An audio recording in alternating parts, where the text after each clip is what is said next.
welcome to my YouTube video.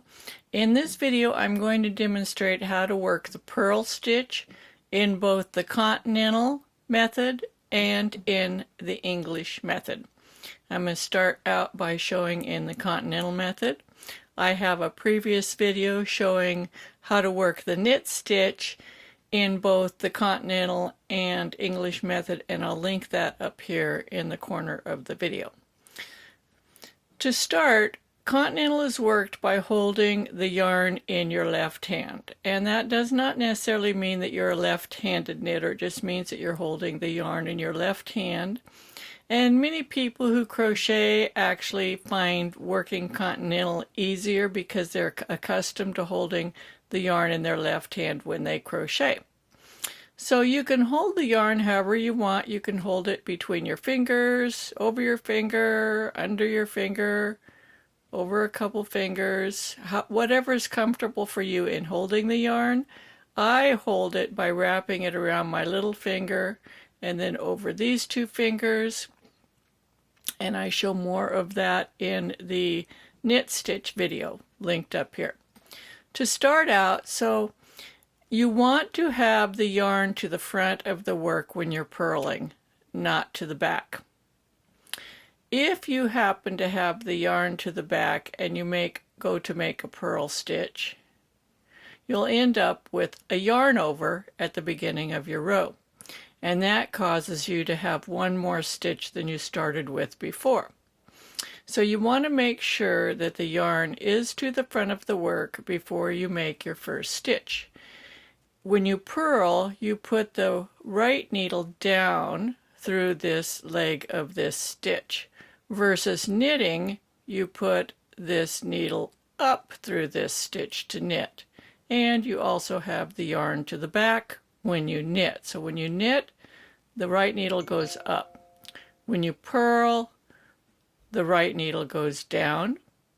And then you're going to wrap the yarn around the needle counterclockwise and pull the stitch through and off.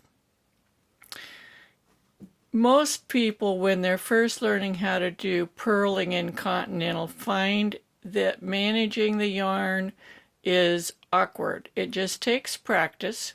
There's two ways you can do it. One is to use the needle to wrap the yarn around and pull it through. You can see I use my finger. The other is to use the finger to push the yarn around the needle. Let me show that again. So you can use the needle to go up and catch the yarn and pull it through, or you can use your finger and push the yarn around the needle. Either way is fine.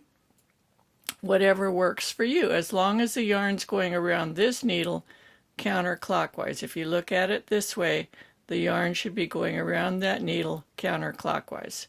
I'll do a couple more. One with catching the yarn with the needle,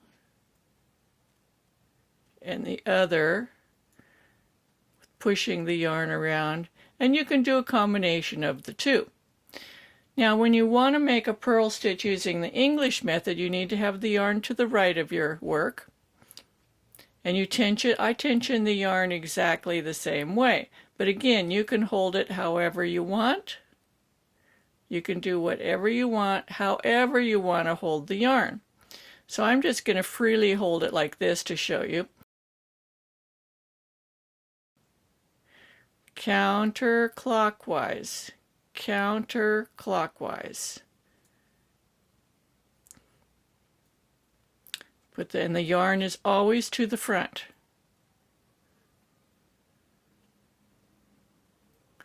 So this is called English or throwing, because you can see I'm throwing the yarn around the needle.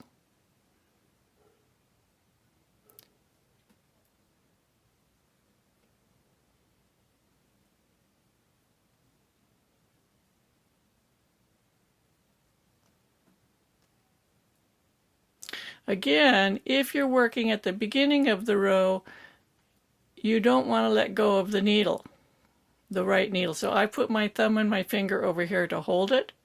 But as you get to the after you have several stitches on there, you don't have to hold it because the stitches hold the needle in place, so you can just throw the yarn over like that. You can just let go and throw the yarn over. So there you go, both ways of making purl stitches. Doesn't matter, they should look the same on the right side of your work. You shouldn't notice any difference. They all look exactly the same. If you enjoy my videos, please subscribe to my YouTube channel. Give me a thumbs up down below. Share my videos with your friends and come back and watch some more. Happy knitting!